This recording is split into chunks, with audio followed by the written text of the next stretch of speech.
주의 자녀는 오직 주의 말씀만으로 여러분 양육될 수 있고, 그렇게 양육되어야만 주의 자녀로 살아갈 수 있습니다. 여러분 집에 아마 강아지나 고양이 키우시는 분들 계실 거예요. 그 강아지나 고양이에게 여러분 만약에 이렇게 금붕어 밥을 줘요. 어떨까요? 맛은 조금 보겠죠. 그러다가 안 먹죠. 배탈 나고 망가집니다. 고양이, 강아지가 망가집니다. 아니면 그 강아지나 고양이에게 너 왜 두 발로 못 걸어? 막 이러면서 막 타박해요. 왜 너 사람처럼 말을 못해? 우리가 발음 교정할 때 그렇게 하죠. 볼펜 물고 이렇게. 저도 조금 그렇게 한 적이 있는데 강아지에게 볼펜 물리고 막 이렇게 똑바로 짖어봐 이렇게 안 하죠, 여러분. 잘 알다시피 여러분 동물도 사람처럼 스트레스 받으면 일찍 죽습니다. 여러분이 배 아파 낳고 살뜰히 먹이고 입혀서 키워서 내 자녀 같지만 여러분 절대로 내 자녀가 아닙니다. 하나님의 자녀입니다. 아내 캠퍼스 사역 은사님이기도 하고 저도 잘 아는 사모님께서 수년 전에 이 책을 쓰셨습니다. 하나님 아이로 키워라. 여러분 아마 읽어보신 분도 있을 거예요. 그 책에 이렇게 기록되어 있습니다. 제가 읽어드리겠습니다. 말씀은 하나님의 생명이다. 그분의 말씀을 자녀의 마음 안에 심으면 자녀는 그분 안에 산다. 하나님의 뜰 안에서 자란다. 이렇게 그 책에 기록되어 있습니다. 여러분 자녀가 너무 장성했다고 여러분 낙담하지 마십시오. 이미 늦었다 생각하지 마십시오. 방법이 정말 많습니다. 오히려 여러분 장성한 자녀들은 인격적으로 이야기가 가능합니다. 합리적으로 우리가 이해시킬 수 있습니다. 여러분 혹시라도 그 방법이 궁금하시면은 저를 찾아오시든지 한번 이렇게 상담하면 좋을 것 같습니다. 충분히 여러분 장성한 자녀들에게도 하나님의 말씀을 가르치는 것이 가능하다는 것입니다. 그리고 두 번째로 우리는 자녀를 귀히 여겨야 됩니다. 귀히. 자녀들을 귀히 여기는 것 아주 중요합니다. 우리는 흔히 귀히 여긴다 그러면 어린 자녀를 꽁꽁 싸매고 보호하는 정도 그렇게만 생각합니다. 물론 그러한 행동도 여러분 정말 우리가 우리 자녀를 귀히 여기는 거예요. 그런데 성경에서 말하는 귀히 여기는 것은 자녀들을 있는 그대로 받아주는 거예요. 흔히 말하는 용납, acceptance예요. 용납하는 것입니다. 오늘 본문에서 용납에 대한 의미는 직접적으로 없습니다. 그러나 간접적으로 자녀들을 노엽게 하지 말라 이렇게 기록하고 있습니다. 어린 자녀들은 본능적으로 여러분 자신의 부족함이나 치부가 당연히 부모에게 용납되고 용서되고 인정될 줄 알고 있습니다. 여러분 본능적으로 그렇습니다. 이러한 자녀들뿐만 아니라 가족이란 이름으로 함께 살아가는 우리 모두에게로 이것은 잠재되어 있는 잠재의식입니다. 아마 여기 있는 우리 성도님들 그 누구도 직장에서만큼 긴장하듯이 가정에 와서 긴장하는 분들은 별로 없을 거예요. 직장 상사 대하는 것만큼 거래처 바이어 만나는 것만큼 자녀들이나 부모님이나 특별히 아내나 남편을 대하거나 그렇게 어렵게 느끼는 사람들은 여러분 거의 없을 것입니다. 여러분 왜 그렇습니까? 그 이유는 우리는 본능적으로 우리가 가족이기 때문에 이 정도는 받아주겠지, 이 정도는 내가 용납되겠지 자연스럽게 생각하며 살아간다는 것입니다. 그러한 강한 믿음이 우리에게 있다는 것입니다. 나의 모습이나 처지가 어떠하든 내가 공부를 잘하든 못하든 내가 좋은 직장에 다니든 못 다니든 내가 우리 엄마 아빠에게 내가 우리 부모님의 자녀라는 나의 정체성이 절대로 변하지 않는다는 그런 강한 믿음이 우리 모두에게는 여러분 있다는 것입니다.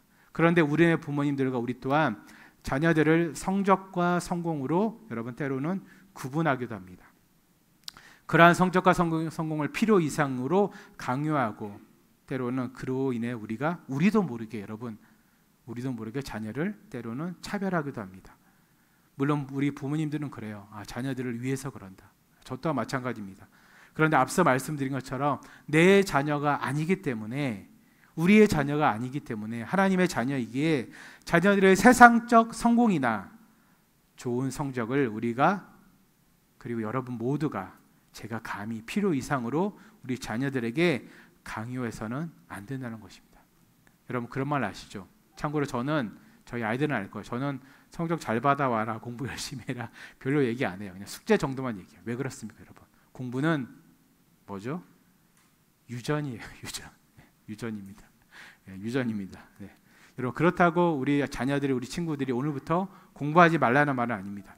마치 면죄부도 얻은 것처럼 엄마가 공부하라 그럴 때 아빠가 너 빨리 취업 준비하라 그럴 때 아니 목사님이 유전이라 그랬잖아요. 이렇게 여러분들 그러면 안 돼요. 왜냐하면 여러분들의 인생을 하나님께서 주관하시겠지만 여러분들의 인생은 부모가 대신 살아주는 게 아니라 여러분들 스스로가 주인이고 여러분들이 살아가야 될 인생이기 때문에 그렇습니다. 그럼 우리는 어떻게 자녀를 있는 그대로 용납할 수 있을까요? 우선 우리는 자녀가 나의 분신 정도가 아니라 하나님께서 빚어낸 아주 독립된, 아주 독특한, 아주 유니크한 존재임을 알아야 됩니다. 즉 아무리 어린 자녀라도, 우리 여기 미나, 소미, 하윤이 있는데 아무리 어린 자녀라도, 그리고 장성한 자녀가 아직 독립하지 못했다 하더라도 하나님의 소중한 존재로서 우리가 충분히 기다려주고 마음을 다해서 존중해주고 격려해 주어야 됩니다. 성경에 나오는 탕자의 아버지처럼 탕부 하나님의 마음으로 계속해서 우리는 자녀를 기다려 주어야 됩니다. 여러분, 자녀들이 화내고 노여움이 생기는 이유가 여러분 몇 가지가 있습니다. 게임이나 영상에서 거친 장면이나 폭력적인 장면들을 보고 그것이 각인되어서 나도 모르게 그렇게 행동할 때도 있어요. 또는 자신들 안에 내재되어 있는 여러 가지 스트레스나 분노가 탁 튀어나올 때도 있어요. 자녀들이 그래서 노여워하거나 화날 때도 있어요. 그런데 그 중에서 여러분 가장 큰 원인은 뭐냐면 내가 부모로부터 용납되어야 될 때, 이해되어야 될 때 그렇게 이해되지 못하고 용납되지 못하면 여러분 그 분노가, 그 아픔이, 그 상처가 계속해서 쌓입니다. 그렇다고 여러분 자녀들이 나쁜 짓하고 죄를 지어도 용납하라는 뜻이 아닙니다. 성경에서 말하는 용납은 죄를 짓지 않는 범위 내에서 자유로운 생각과 행동을 이해해주고 받아주고 격려해주고 특별히 기도해주고 축복해주는 것이 바로 여러분 용납입니다. 다시 한번 말씀드립니다. 성경에서 말하는 용납이란 죄를 짓지 않는 범위 내에서 자유로운 생각과 행동을 이해해주고 받아주고 그것을 격려해주고 기도해주고 축복해주는 것이 바로 용납입니다. 여러분 아무쪼록 우리 자녀들을 더욱더 인격적으로 그리고 유니크하고 고유한 존재로 바라보시고 그들의 하나님 되시고 참된 아버지가 되시는 하나님처럼 우리들 자녀들을 여러분 더욱더 귀히 여기시기를 주님의 이름으로 축원드립니다. 네, 마지막으로 우리는 우리의 자녀들을 말씀 위에 굳건히 세워야 됩니다. 말씀 위에. 디모데전서 3장 16절에서 17절입니다. 우리 함께 읽겠습니다. 시작. 모든 성경은 하나님의 감동으로 된 것으로 교훈과 책망과 바르게 함과 의로 교육하기에 유익하니 이런 하나님의 사람으로 온전하게 하며 모든 선한 일을 행할 능력을 갖추게 하려 함이라. 아멘. 여러분 이 구절은 너무나도 유명한 구절이에요. 성경 교육의 중요성을 강조하고 있습니다. 디모데의 경우 어머니 유니스와 외할머니 로이스가 의도적으로 계속해서 하나님의 말씀, 성경을 가르쳤습니다. 여러분 이 뜻이 무엇입니까? 이는 부모, 그리고 우리 여기 할아버지 할머니들 많은데 조부모들까지 우리 자녀들에게 계속해서 하나님의 말씀을 가르쳐야 될 의무가 있다는 것입니다. 자녀를 말씀에 굳건히 세우는 것, 스탠드 펌하게 하는 것은 여러분 변화된 세상 속에서 오락가락하는 이 세상의 모든 사상들로부터 우리 자녀들에게 여러분 불변하는 하나님의 진리의 닻을 내리게 하는 것입니다. 자녀들이 살아가면서 머리가 커지고 공부를 많이 하고 경험을 하고 여러분 자기 뜻대로 자기 경험대로 살아가는 경우가 너무나도 많나요? 근데 여러분 세상의 풍조는 어떻죠? 지식은 어떻죠? 그 상황에 따라서 시대의 풍조에 따라 계속 바뀝니다. 그때마다 여러분 자녀들이 흔들리는 모습 보면 안 되잖아요. 그렇게 흔들리지 않게 하려면은 불변하는 진리, 하나님의 말씀 위에 닻을 내리게 해야 됩니다. 그것이 바로 말씀 위에 자녀를 굳건히 세우는 것입니다. 또한 그뿐만 아니라 도덕적, 영적 분별력을 키워줍니다. 삶의 시련과 유혹에 대응할 수 있는 영적 힘과 능력을 길러줍니다. 그리고 영원을 사모하며 그런 천국의 가치관과 기독교적 세계관을 형성하게 해줍니다. 우리 자녀들이 말씀에 굳건하게 쓰면 여러분 도덕적, 영적 분별력이 생겨서 그 어떤 시련이 와도 유혹이 와도 여러분 흔들리지 않습니다. 낙심하지 않습니다. 낙담하지 않습니다. 포기하지 않습니다. 장년이 된 자녀들, 여러분 앞으로 수많은 우리 청년들, 수많은 실패들이 여러분들을 기다리고 있을 거예요. 우리 여기 훈민이, 정음이, 나윤이 이렇게 제가 저주하는 거 아니에요. 우리 청년들 수많은 실패들이 여러분들을 기다리고 있을 거예요. 근데 그때마다 여러분들이 넘어지고 포기하냐, 아니면 거기에 흔들리지 않고 하나님의 말씀대로 여러분들의 길을 쭉 가냐, 그거는 여러분들이 지금부터라도 말씀을 얼마나 가까이 하냐에 달려 있습니다. 그리고 여러분들 부모님들이 얼마나 여러분들에게 말씀을 계속해서 강조하고 본을 보이냐에 달려 있습니다. 여러분, 이 모든 것을 실천하기 위해 우리는 자녀들과 일상의 대화 가운데 말씀을 자주 나누는 훈련을 해야 됩니다. 서로 질문하고 답하는 식 너무 좋습니다. 무언가 예를 들 때, 설명할 때 우리 부모님들, 저도 그래요. 혜원아, 서원아, 아빠 때는, 소위 말하는 라떼는, 이런 말 진짜 많이 하죠. 라떼는.